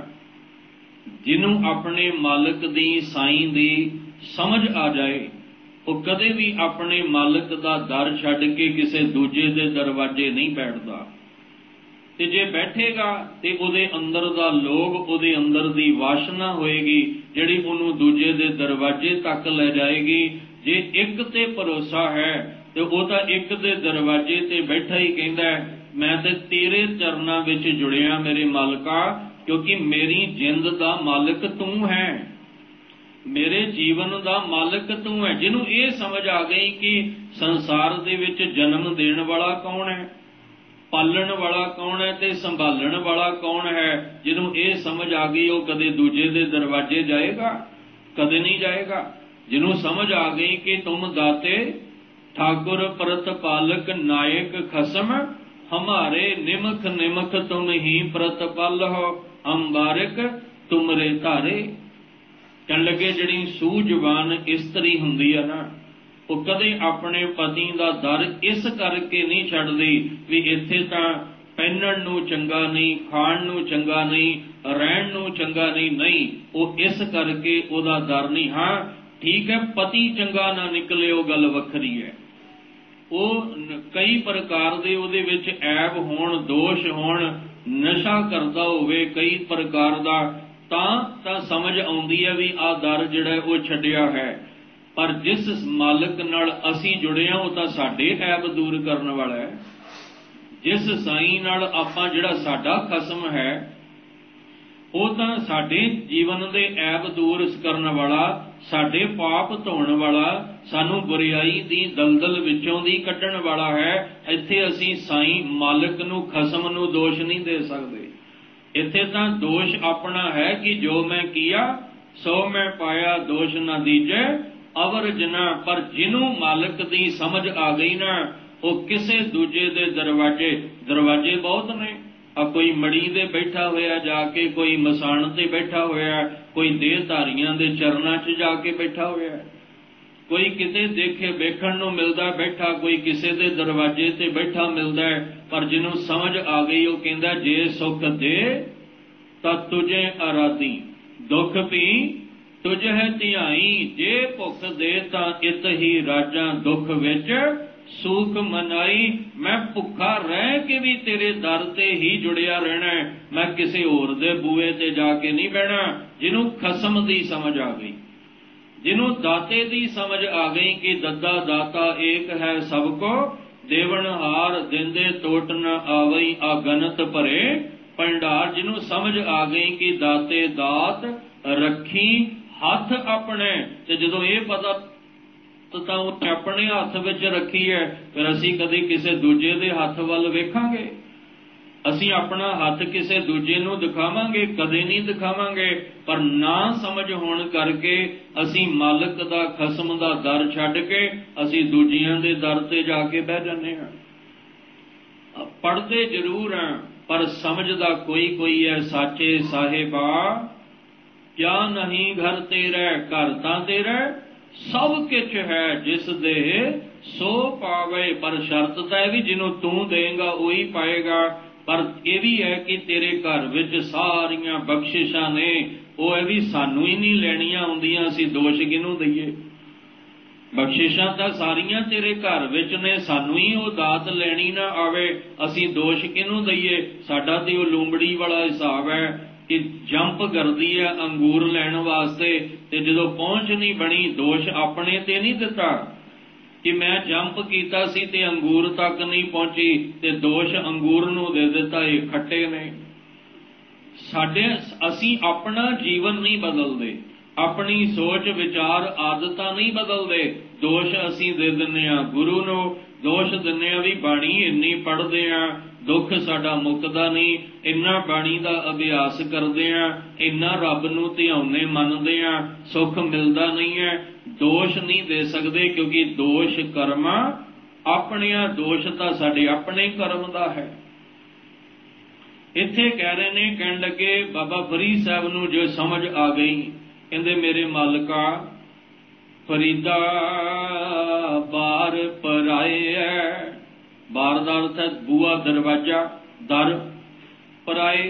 बैसना साईं मुझे ना दे, मेरे जीवन विच कदे भी मैनू ऐसी नौबत ना आवे, कदे भी मेरी जिंदगी विच ऐसा समा ना आवे, ते मेरे मालका ना ही तू मेरी जिंदगी विच ऐसा समा बनाई कि मैनू कदे तेरे दरवाजे तो उठ के किसी होर दे दरवाजे जाना पे, किसी होर दे बूहे ते जाना पे।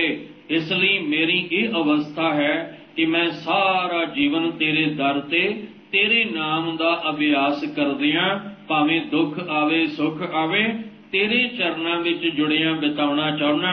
मैं कदे इन्हां मड़ियां ते मसाणा वल नहीं जाना चाहुंदा, मैं कदे इन्हां देहधारियां ते इन्हां जिहड़े जंतरां मंतरां वाले पासे नहीं जाना चाहुंदा। मैं सारा जीवन तेरे दर ते तेरे नाम दा अभ्यास करदियां ही बिताउणा चाहुंदा हां, क्योंकि मैनू एक मालिक खसम साईं दी समझ आ गई है। इसलिए बेनती कर रहे हैं, जदों असीं भी अरदास करिए ते साडे अंदर भी एक भरोसा होना चाहिए, एक विश्वास होना चाहिए साडे अंदर। ये नहीं कि मुख तो कह रहे हैं कि मैं होर थाऊं नहीं, जिस पह करो बेनंती, मेरा दुख सुख तुझ ही पास। ते पता लगे सवेरे इत्थे खड़ा सी, शामी किते होर खलोता है। पता लगा भी मुखों ते ये बोल के अरदास करदा सी, पर पता लगा मंगलवार किते होर ही खलोता नजर आया, वीरवार किसी होर दे बूहे ते नजर आया, ते शनिवार किसी होर दे बूहे ते नजर दरवाजे ते नजर आया। ਇਹਦਾ मतलब कह रहा सी मन नहीं सी रहा। साडी अरदास है, मैं तान दीवान तू है मेरे स्वामी, मैं तुद आगे अरदास, मैं होर थाऊं नाही, जिस पै करो बेनंती, मेरा दुख सुख तुझ ही पास। मैं किसे पराए दे दरवाजे ते जाके नहीं बैठा, मैं बेगाने दे दरवाजे, क्योंकि मेरी जिंद दा मालिक तू है, मेरे जीवन दा मालिक तू है, ते फिर मैं किसे पराए दे दरवाजे ते क्यों जावां? ते जे मैं किसे पराए दे दरवाजे ते जावांगा, वो तां तेरा शरीक बन के बैठा है, ते मैं शरीक दे दरवाजे ते नहीं, मैं तां अपने मालिक दे दर तो बख्शिशां लैणियां। एक गुरबाणी दा अभ्यास करदिआं असीं इस अवस्था तक पहुंचना है कि असीं हर दर उत्ते नहीं, असीं तां एक सिर्फ उस मालिक दे दर ते आके झुकना है, जिन्हें सानू ये जिंदगी, जिन्हें सानू ये जीवन दिता है। तो बाबा फरीद साहब कहंदे आ, फरीदा बाहर पराए बैसना साईं मुझे ना दे। मैनू कदे भी ऐसा समा जिंदगी विच प्राप्त, कोई आ दिन ना मेरी जिंदगी च आवे कि मैनू किसे दे पराए दे दरवाजे उते जाके बैठना पवे। जे तू एवं रखसी जियो शरीर लेह।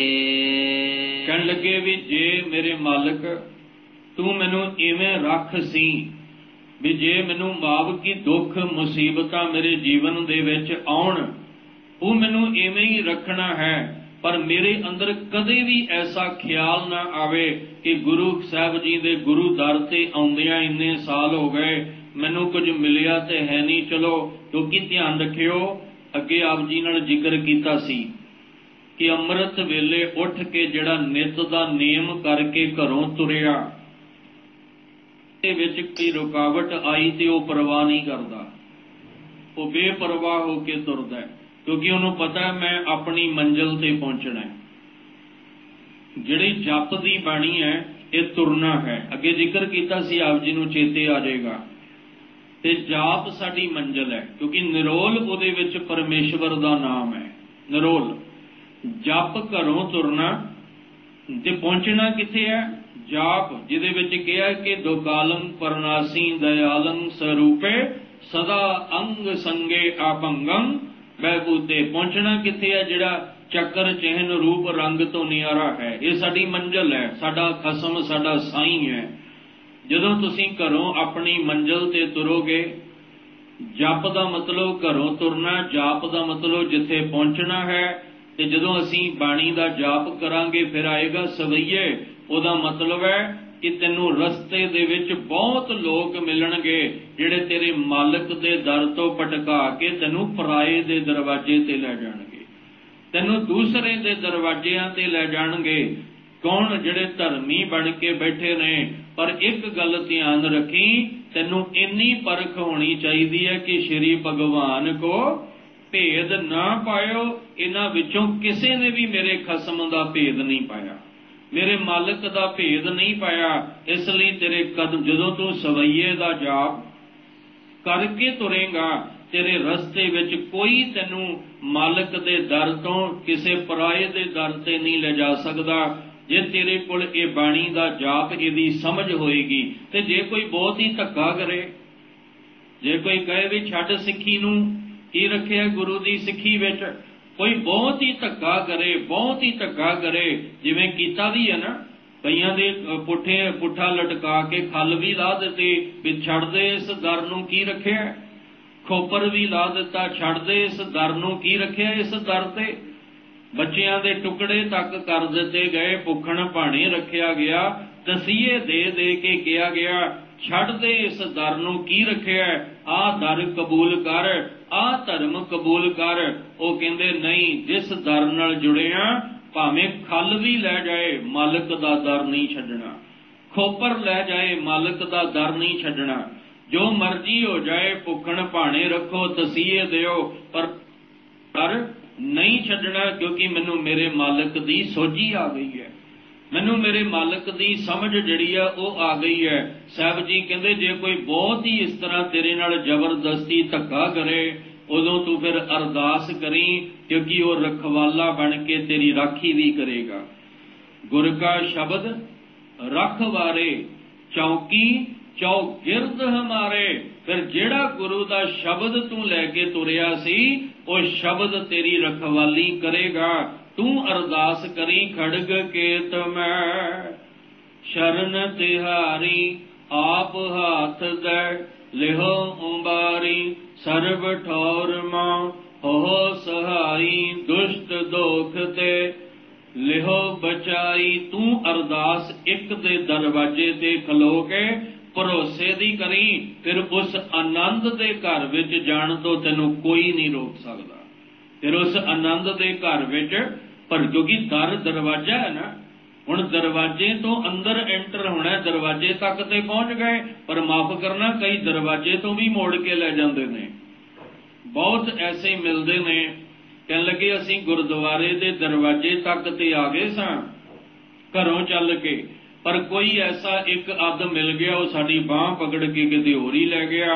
भाव दरवाजे ते आ गए पर अंदर आना संगत विच बैठना नसीब नहीं होया, कोई मिलिया बाहरों ही बांह पकड़ के लै गया।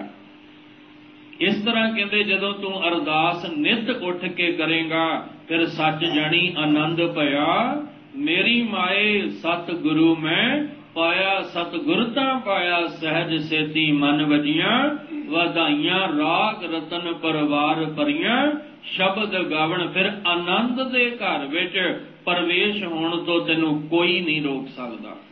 कहंदे जे तू मेरे मालिका इवें ही रखना ना, भी किसी पराए दे दरवाजे ते ही रखना, ਤੇ ਮੇਰੀ ਇੱਕ ਬੇਨਤੀ ਹੈ, ਜਿਉ ਸ਼ਰੀਰੋ ਲੈ, ਆ ਸਰੀਰ ਵਿੱਚੋਂ ਆਪਣੀ ਜਿੰਦ ਲੈ ਲੈ, ਕਿਉਂਕਿ ਇਹ ਜਿੰਦ ਤੇਰੀ ਹੈ, ਇਹ ਜਿੰਦ ਤੇਰੀ ਦਿੱਤੀ, ਇਹ ਜ਼ਿੰਦਗੀ ਤੇਰੀ ਦਿੱਤੀ ਹੈ। ਜੀਵ ਦਾ ਅਰਥ ਜ਼ਿੰਦਗੀ, ਇਹ ਜੀਵਨ, ਇਹ ਜ਼ਿੰਦਗੀ ਤੇਰੀ ਦਿੱਤੀ ਹੋਈ ਹੈ, ਤੇ ਤੇਰਾ ਦਿੱਤਾ ਹੋਇਆ ਜੀਵਨ ਮੈਂ ਮੜੀ ਨਾਲ ਜੋੜ ਕੇ ਬੈਠਾ, ਮਸਾਨ ਨਾਲ ਜੋੜ ਕੇ ਬੈਠਾ, ਪਤਾ ਨਹੀਂ ਕਿਹਦੇ ਨਾਲ ਜੋੜ ਕੇ ਬੈਠਾ। ਮੇਰੇ ਮਾਲਕਾ, ਇਹਦੇ ਨਾਲੋਂ ਚੰਗਾ ਤੂੰ ਆਪਣਾ ਜੀਵਨ ਹੀ ਲੈ ਲੈ ਵਾਪਸ। ਪਰ ਮੈਂ ਕਿਸੇ ਪਰਾਏ ਦੇ, ਕਿਸੇ ਦੂਜੇ ਦੇ ਦਰਵਾਜ਼ੇ ਤੇ ਜਾ ਕੇ ਉਹਦਾ ਜਾਪ ਨਹੀਂ ਜਪਣਾ, ਉਹਦੇ ਅੱਗੇ ਹੱਥ ਨਹੀਂ ਜੋੜਨੇ। ਮੈਂ ਤਾਂ ਸਾਰਾ ਜੀਵਨ ਹੀ ਤੈਨੂੰ ਸਮਰਪਣ ਕਰਕੇ ਤੇਰੇ ਅੱਗੇ ਅਰਦਾਸ ਕਰਨੀ ਹੈ। ਦੋਏ ਕਰ ਜੋੜ ਕਰੋ ਅਰਦਾਸ, ਤੁਧ ਭਾਵੈ ਤਾਂ ਆਣੈ ਰਾਸ। ਮੇਰੇ ਮਾਲਕਾ, ਮੈਂ ਤੇਰੇ ਅੱਗੇ ਬੇਨਤੀ ਕਰਨੀ, ਮੈਂ ਹੋਰ ਥਾਉ ਨਹੀਂ, ਮੈਂ ਕਿਸੇ ਹੋਰ ਦੇ ਦਰਵਾਜ਼ੇ ਤੇ ਖਲੋ ਕੇ ਬੇਨਤੀ ਨਹੀਂ ਕਰਨੀ। ਪਰ ਜੇ ਕਿਤੇ ਸਮਾਂ ਇਦਾਂ ਦਾ ਬਣ ਜਾਏ ਤਾਂ ਇੱਕ ਕੰਮ ਕਰੀ, ਜੀਓ ਸ਼ਰੀਰੋ ਲੈ, ਤੂੰ ਮੇਰੀ ਇਸ ਸਰੀਰ ਵਿੱਚੋਂ ਜ਼ਿੰਦਗੀ ਨੂੰ ਵਾਪਸ ਲੈ ਲਈ, ਭਾਵ ਇਹ ਜਿੰਦ ਤੂੰ ਇਹ ਸਰੀਰ ਵਿੱਚੋਂ ਕੱਢ ਲਈ, ਪਰ ਮੈਂ ਕਿਸੇ ਦੇ ਹੋਰ ਦਰਵਾਜ਼ੇ ਤੇ ਨਹੀਂ ਜਾਣਾ। ਬੰਦ ਕੁਹਾੜਾ ਸਿਰ ਕੜਾ, ਵਣ ਕੇ ਸਰ ਲੋਹਾਰ। ਇਸ ਸ਼ਲੋਕ ਦੇ ਵਿਦਵਾਨਾਂ ਨੇ ਕਈ ਅਰਥ ਕੀਤੇ ਨੇ, ਆਪਣੇ ਆਪਣੇ ਤਲ ਤੇ, ਜਿੰਨੀ ਕੋਈ ਕਹਿ ਲਓ ਕਿ ਜਿਹਨੂੰ ਸਮਝ ਜਿਹੜੀ ਆ ਗਈ। ਜਿਵੇਂ ਵਿਦਵਾਨ ਕਹਿੰਦੇ ਨੇ ਨਾ ਵੀ ਸਮੁੰਦਰ ਤੇ ਜਾਣਾ ਹੋਵੇ ਤੇ ਹਰ ਇੱਕ ਦੀ ਅਵਸਥਾ ਵੱਖਰੀ ਹੈ। ਕੋਈ ਸਮੁੰਦਰ ਦੇ ਕਿਨਾਰੇ ਤੇ ਕਹਿੰਦਾ ਮੈਂ ਸਮੁੰਦਰ ਦੇਖ ਲਿਆ, ਕੋਈ ਸਮੁੰਦਰ ਦੇ ਵਿੱਚ ਥੋੜਾ ਜਿਹਾ ਜਾ ਕੇ ਕਹਿੰਦਾ ਵੀ ਮੈਂ ਇੱਕ ਸਮੁੰਦਰ ਦੀ ਗਹਿਰਾਈ ਵਿੱਚ ਚਲਾ ਗਿਆ, ਦੇਖਿਆ ਉਹਨੇ ਵੀ ਸਮੁੰਦਰ ਹੈ। ਪਰ ਕਿਨਾਰੇ ਤੇ ਖਲੋਤੇ ਹੋਏ ਨੂੰ ਓਨਾ ਨਜ਼ਰ ਆਇਆ, ਜਿਹਨੇ ਵਿੱਚ ਪੈਰ ਰੱਖਿਆ ਉਹਨੂੰ ਓਨਾ ਨਜ਼ਰ ਆਇਆ, ਤੇ ਜਿਹੜਾ ਗਹਿਰਾਈ ਵਿੱਚ ਚਲਾ ਗਿਆ ਉਹਨੂੰ ਓਨਾ ਨਜ਼ਰ ਆਇਆ। ਭਾਈ ਗੁਰਦਾਸ ਜੀ ਕਹਿੰਦੇ ਬੜਾ ਖਜ਼ਾਨਾ ਛੁਪਿਆ ਪਿਆ ਗੁਰਬਾਣੀ ਵਿੱਚ, ਬਸ ਲੋੜ ਹੈ ਉਹਨੂੰ ਖੋਜਣ ਦੀ। ਗੁਰਬਾਣੀ ਵਿਖੇ ਸਕਲ ਪਦਾਰਥ ਹੈ, ਜੋਈ ਜੋਈ ਖੋਜਈ, ਸੋਈ ਸੋਈ ਨਿਪ ਜਾਵਈ। ਜਿਹੜਾ ਇਹਦੇ ਵਿੱਚੋਂ ਦੀ ਖੋਜ ਕਰੇਗਾ, ਪਰ ਬੰਦਾ ਕਹਿੰਦਾ ਵੀ ਖੋਜ ਕਰਨ ਨੂੰ ਕਿੱਥੇ ਸਮਾਂ, ਬਾਣੀ ਦਾ ਜਾਪ ਹੋ ਜਾਏ ਇੰਨਾ ਹੀ ਬੜਾ ਹੈ। ਬਾਣੀ ਅਸੀਂ ਪੜ੍ਹ ਸੁਣ ਲਈ ਇੰਨੀ ਬੜੀ ਹੈ, ਖੋਜ ਕਰਨ ਨੂੰ ਸਾਡੇ ਕੋਲ ਇੰਨਾ ਟਾਈਮ ਨਹੀਂ ਹੈ। ਔਰ ਦੇਖੋ ਅੱਜ ਦੇ ਸਮੇਂ ਵਿੱਚ ਖੋਜ ਹੋ ਵੀ ਕਿੰਨੀ ਕੁ ਰਹੀ ਹੈ। ਜਿਹੜੇ ਸੰਸਾਰ ਵਿੱਚ ਖੋਜ ਕਰਨ ਵਾਲੇ ਸਨ ਉਹ ਸੰਸਾਰ ਤੋਂ ਚਲੇ ਗਏ। ਹੁਣ ਤਾਂ ਬਸ ਜਿਹੜੀਆਂ ਖੋਜਾਂ ਕੀਤੀਆਂ ਸੀ ਉਹੀ ਸਾਡੇ ਸਾਹਮਣੇ ਰਹਿ ਗਈਆਂ। ਵਾਹਿਗੁਰੂ ਮਿਹਰ ਕਰਨ। ਇੱਥੇ ਬਾਬਾ ਫਰੀਦ ਸਾਹਿਬ ਕਹਿ ਰਹੇ ਨੇ, ਜਾਂ ਇਹਨੂੰ ਥੋੜਾ ਜਿਹਾ ਸਮਝਣ ਦਾ ਯਤਨ ਕਰਨਾ ਪਏਗਾ। ਇੱਕ ਵਚਨ ਤੁਸੀਂ ਬਾਣੀ ਬਾਬਾ ਫਰੀਦ ਸਾਹਿਬ ਦਾ ਹੀ ਵਚਨ ਸੁਣਿਆ ਕਿ ਫਰੀਦਾ ਜੰਗਲ ਜੰਗਲ ਕਿਆ ਪਵੈ, ਵਣ ਕੰਡਾ ਮੋੜੇ ਵਸੀ ਰੱਬ, ਹਿਆਲੀਆਂ ਜੰਗਲ ਕਿਆ ਟੁੰਡੇ। ਉਸ ਸ਼ਲੋਕ ਨੂੰ ਇਹਦੇ ਨਾਲ ਜੋੜ ਕੇ ਥੋੜਾ ਜਿਹਾ ਸਮਝੀਏ ਆਪਾਂ ਕਿ ਕਿਉਂਕਿ ਬਾਬਾ ਫਰੀਦ ਸਾਹਿਬ ਕਹਿੰਦੇ ਮੈਂ ਤੇ ਸ਼ੌਹ ਨੂੰ ਲੱਭਣ ਆਇਆ ਤੇ ਤੂੰ ਕੀ ਲੱਭੀ ਜਾਂਦਾ। ਇਹਦਾ ਮਤਲਬ ਉੱਥੇ ਇੱਕ ਲੋਹਾਰ ਜਿਹੜਾ ਸੀ ਬਾਬਾ ਫਰੀਦ ਸਾਹਿਬ ਨੂੰ ਮਿਲਿਆ। ਤੇ ਧਿਆਨ ਰੱਖਿਓ, ਲੱਕੜਾਂ ਕੱਟਣ ਵਾਲੇ ਨੂੰ ਤੇ ਲੱਕੜਹਾਰਾ ਕਹਿੰਦੇ ਆ, ਵੀ ਲੱਕੜਾਂ ਵੱਢਣ ਵਾਲਾ, ਪਰ ਇੱਥੇ ਤੇ ਕਹਿ ਰਹੇ ਲੋਹਾਰ। ਤੇ ਲੋਹਾਰ ਤਾਂ ਹੁੰਦਾ ਜਿਹੜਾ ਲੋਹੇ ਦਾ ਕੰਮ ਕਰੇ, ਜਿਹੜਾ ਲੋਹੇ ਨੂੰ ਢਾਲ ਕੇ, ਲੋਹੇ ਨੂੰ ਪਿਘਲਾ ਕੇ ਤੇ ਉਹਦੀ ਕਈ ਤਰ੍ਹਾਂ ਦੀ ਬਣਤਰ ਜਿਹੜੀ ਹੈ ਉਹ ਬਣਾ ਦੇਵੇ। ਇਹ ਇੱਥੇ ਲੋਹਾਰ ਜਿਹੜਾ ਲੋਹੇ ਨੂੰ ਢਾਲਦਾ ਹੈ ਤੇ ਲੋਹੇ ਨੂੰ ਸਵਾਰਦਾ ਹੈ। ਪਰ ਲੋਹਾਰ ਨੂੰ ਵੀ ਅੱਗ ਬਾਲਣ ਵਾਸਤੇ ਲੱਕੜ ਚਾਹੀਦੀ ਹੈ, ਉਹਨੂੰ ਵੀ ਜਿਹੜਾ ਉਹ ਕੋਲੇ ਚਾਹੀਦੇ ਆ, ਜਿਹੜੀ ਅੱਗ ਭਖਦੀ ਰਵੇ, ਕੋਲੇ ਭਖਦੇ ਰਹਿਣ। ਤੇ ਉਹ ਜਿਹੜਾ ਉਹਨੇ ਲੋਹਾ ਢਾਲ ਕੇ ਜੋ ਉਹਨੇ ਬਣਾਉਣਾ ਉਹ ਲੋਹਾਰ ਆਪਣਾ ਕੰਮ ਕਰਦਾ, ਕਿਉਂਕਿ ਲੋਹਾ ਗਰਮ ਹੋਏਗਾ ਤਾਂ ਹੀ ਤੇ ਲੋਹਾਰ ਉਹਦੇ ਤੇ ਸੱਟ ਮਾਰੇਗਾ। ਕਹਿੰਦੇ ਨੇ ਲੋਹਾਰ ਇੱਕ ਜਿਹੜਾ ਸੀ ਬਾਬਾ ਫਰੀਦ ਸਾਹਿਬ ਨੂੰ ਵਿਖਿਆ ਹੋਵੇਗਾ, ਕੰਧ ਕੁਹਾੜਾ, ਜਿਹਦੇ ਕੰਧੇ ਤੇ ਮੋਢੇ ਤੇ ਕੁਹਾੜਾ ਰੱਖਿਆ ਹੋਇਆ, ਤੇ ਸਿਰ ਘੜਾ, ਸਿਰ ਦੇ ਉੱਤੇ ਘੜਾ ਜਿਹੜਾ ਸੀ, ਘੜੇ ਵਿੱਚ ਕੀ ਹੁੰਦਾ ਪਾਣੀ, ਜਾਂ ਕਹਿ ਲਓ ਕਿ ਉਸ ਸਮੇਂ ਦੀ ਵੀ ਇਹ ਗੱਲ ਹੋਏਗੀ ਜਦੋਂ ਅੱਤ ਦੀ ਗਰਮੀ, ਕਿਉਂਕਿ ਪੁਰਾਤਨ ਸਮੇਂ ਦੇ ਵਿੱਚ ਇਹੀ ਹੁੰਦਾ ਸੀ ਵੀ ਦੂਰ ਜਾਣਾ ਹੋਵੇ ਤੇ ਪਾਣੀ ਦਾ ਪ੍ਰਬੰਧ ਕਰਕੇ ਨਾਲ ਚੱਲਣਾ ਪੈਂਦਾ। ਗੁਰੂ ਹਰਗੋਬਿੰਦ ਸਾਹਿਬ ਵੇਲੇ ਆਪਾਂ ਉਹ ਸਾਖੀ ਸੁਣੀ ਹੈ ਨਾ, ਭਾਈ ਸਾਧੂ ਤੇ ਭਾਈ ਰੂਪੇ ਵਾਲੀ, ਉਹ ਵੀ ਤੇ ਜੰਗਲ ਵਿੱਚ ਲੱਕੜਾਂ ਹੀ ਕੱਟਣ ਗਏ ਤੇ ਘਰੋਂ ਕੀ ਲੈ ਕੇ ਗਏ ਸੀ, ਘਰੋਂ ਮਟਕਾ ਪਾਣੀ ਦਾ ਭਰ ਕੇ ਲੈ ਕੇ ਗਏ ਸੀ। ਉਹ ਰੱਖ ਦਿੱਤਾ ਛਾਵੇਂ। ਜਿਵੇਂ ਜਿਵੇਂ ਕਹਿੰਦੇ ਨੇ ਮਟਕੇ 'ਚ ਪਾਣੀ ਪਿਆ ਰਿਹਾ ਉਹ ਠੰਡਾ ਹੋ ਗਿਆ, ਤੇ ਗਰਮੀ ਵਿੱਚ ਠੰਡਾ ਪਾਣੀ 'ਚ ਪੀਣਾ ਚੰਗਾ ਲੱਗਦਾ ਹੈ। ਇੱਥੇ ਵੀ ਕਹਿੰਦੇ ਕੁਝ ਇਹੀ ਰੂਪ ਰੇਖਾ ਬਣਾਈਏ ਆਪਾਂ। ਕਹਿੰਦੇ ਨੇ ਕੰਧ ਕੁਹਾੜਾ ਸਿਰ ਘੜਾ ਵਣ ਕੈ ਸਰ ਲੋਹਾਰ। ਵਣ ਕਹਿੰਦੇ ਆ ਜੰਗਲ। ਕਹਿਣ ਲੱਗੇ ਲੋਹਾਰ ਆਇਆ ਮੋਢੇ ਤੇ ਕੁਹਾੜਾ ਰੱਖ ਕੇ, ਸਿਰ ਤੇ ਜਿਹੜਾ ਘੜਾ ਪਾਣੀ ਦਾ ਰੱਖ ਕੇ, ਵੀ ਜਦੋਂ ਮੈਂ ਲੱਕੜਾਂ ਨੂੰ ਵੱਢਾਂਗਾ ਤਾਂ ਉਸ ਵੇਲੇ ਕਹਿੰਦੇ ਮੈਨੂੰ ਗਰਮੀ ਲੱਗੇਗੀ, ਪਿਆਸ ਲੱਗੇਗੀ, ਤਾਂ ਮੈਂ ਆਪਣੀ ਪਿਆਸ ਇਸ ਪਾਣੀ ਨਾਲ ਬੁਝਾ ਸਕਦਾ।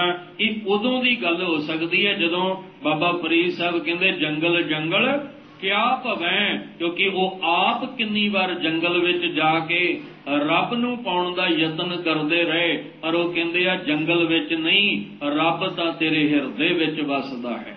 ਥੋੜਾ ਜਿਹਾ ਉਸ ਸ਼ਲੋਕ ਨੂੰ ਇਸ ਸ਼ਲੋਕ ਨਾਲ ਮਿਲਾ ਕੇ ਵੇਖੀਏ ਆਪਾਂ। ਉਸ ਥਾਂ ਤੇ ਬੈਠੇ ਨੇ ਲੋਹਾਰ ਆਉਂਦਾ ਵੇਖਿਆ ਹੈ, ਜਿਹਦੇ ਕੰਧੇ ਦੇ ਉੱਤੇ ਕੁਹਾੜਾ ਰੱਖਿਆ, ਲੱਕੜ ਵੱਢਣ ਵਾਸਤੇ ਆਇਆ ਹੈ। ਫਰੀਦਾ ਹੋ ਲੋੜੀ ਸਹੁ ਆਪਣਾ,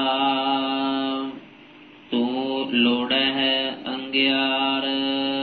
ਬਾਬਾ ਫਰੀਦ ਸਾਹਿਬ ਉਹਨੂੰ ਵੇਖ ਕੇ ਹੈਰਾਨ ਹੋਏ ਵੀ ਕਮਾਲ ਦੀ ਗੱਲ ਹੈ, ਜੰਗਲ 'ਚ ਆਇਆ ਮੈਂ ਵੀ ਹਾਂ, ਜੰਗਲ 'ਚ ਆਇਆ ਇਹ ਵੀ ਹੈ, ਪਰ ਮੇਰੇ ਔਰ ਇਹਦੇ ਆਉਣ ਵਿੱਚ ਕਿੰਨਾ ਫਰਕ ਹੈ। ਇੱਥੇ ਆਪਾਂ ਗੁਰਮੁਖ ਤੇ ਮਨਮੁਖ ਦੀ ਵਿਚਾਰ ਵੀ ਲਾ ਸਕਦੇ ਹਾਂ ਕਿ ਗੁਰਮੁਖ ਲਾਹਾ ਲੈ ਗਏ ਮਨਮੁਖ ਚੱਲੇ ਮੂਲ ਗਵਾਏ। ਇੱਥੇ ਉਹ ਵੀ ਵਿਚਾਰ ਲਾ ਸਕਦੇ ਹਾਂ ਵੀ ਰਤਨ ਤਿਆਗ ਕੌਡੀ ਸੰਗ ਰਚੈ।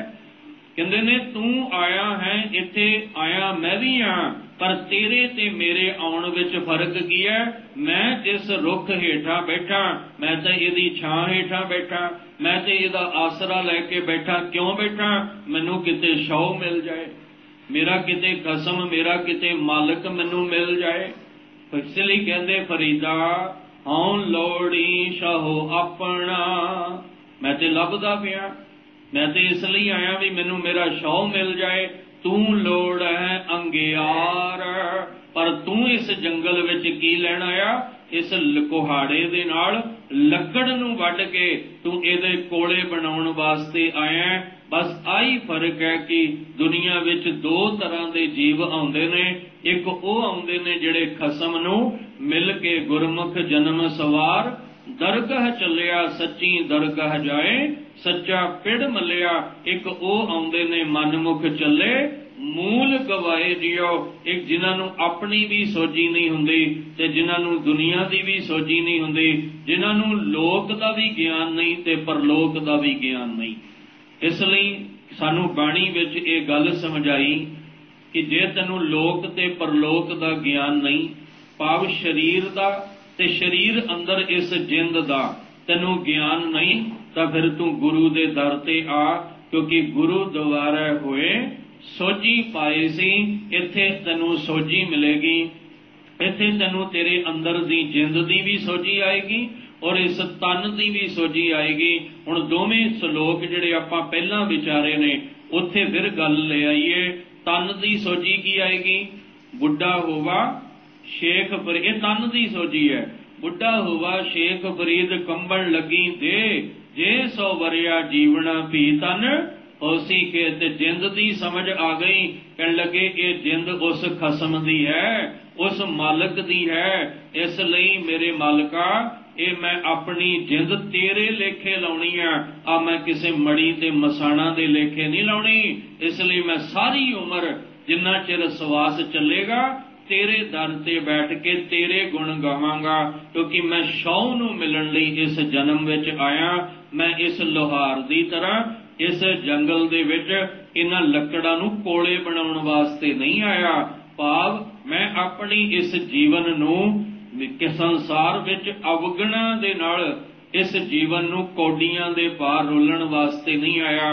ਮੈਂ ਤੇ ਹੀਰੇ ਵਰਗਾ ਜਨਮ ਲੈ ਕੇ ਉਸ ਦੇ ਜਿਹੜੇ ਹੀਰੇ ਵਰਗੇ ਗੁਣ ਨੇ, ਗੁਰ ਕਾ ਸ਼ਬਦ ਰਤਨ ਹੈ ਹੀਰੇ ਜਿੱਤ ਜੜਾਓ। ਬਾਬਾ ਕਬੀਰ ਸਾਹਿਬ ਜੀ ਦੇ ਸ਼ਲੋਕਾਂ ਦੀ ਸਮਾਪਤੀ ਜਿੱਦਣ ਕੀਤੀ ਸੀ, ਉਸ ਦਿਨ ਵੀ ਉਹਨਾਂ ਨੇ ਇਹ ਕਿਹਾ ਸੀ, ਹਰ ਸਿਉ ਹੀਰਾ ਛਾੜ ਕੇ ਕਰੇ ਆਨ ਕੀ ਆਸ, ਤੇ ਨਰ ਦੋਜ਼ਕ ਜਾਏਂਗੇ ਸਤ ਭਾਖੈ ਰਵਿਦਾਸ। ਆ ਹੀਰਾ ਜਿਹੜਾ ਸਾਨੂੰ ਮਨੁੱਖਾ ਜਨਮ ਦਾ ਮਿਲਿਆ, ਔਰ ਆਹ ਹੀਰਾ ਜਿਹੜਾ ਗੁਰਬਾਣੀ ਵਿੱਚੋਂ ਸ਼ੁਭ ਗੁਣਾਂ ਦਾ ਮਿਲਿਆ, ਇਹਨਾਂ ਨੂੰ ਆਪਾਂ ਜੀਵਨ ਵਿੱਚ ਕਮਾਉਣਾ ਹੈ, ਇਸ ਜੀਵਨ ਨੂੰ ਲੇਖੇ ਵਿੱਚ ਲਾਉਣਾ ਹੈ।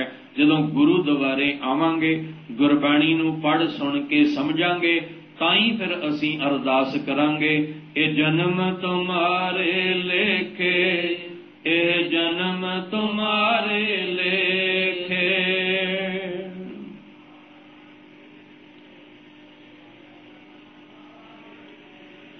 बहुत जन्म बिछरे थे माधो, बहुत जन्म बिछरे थे माधो।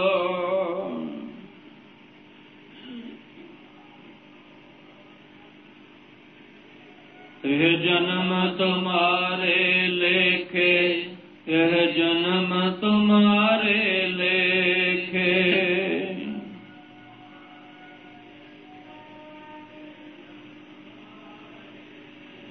कह रविदास आस लग जीवा, कह रविदास आस लग जीवा।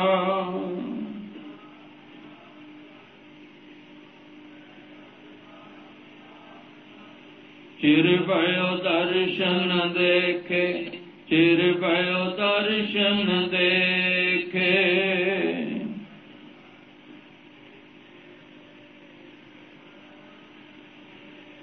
यह जन्म तुम्हारे लेखे, यह जन्म तुम्हारे लेखे।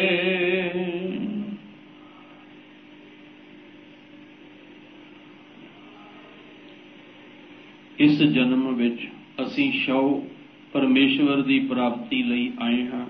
उहदे वास्ते गुरु चरनां च गुरबाणी नाल जुड़ीए, ताकि लोक सुखीए परलोक सुहेले, नानक हर प्रभ आपे मिले जीवन बन सके। अज दी विचार करदिआं बेअंत भुल्लां होईआं सतगुरु बख्श देण, अगे तो समत बख्श के आप विचार करवा लैण, तुहानूं सारिआं नूं चढ़दी कला वाला जीवन बख्शण।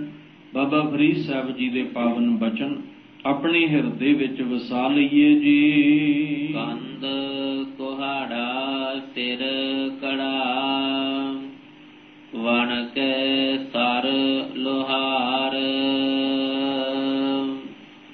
फरीदा हो लोड़ी सो अपड़ा, तू लोड़ है अंग्यार।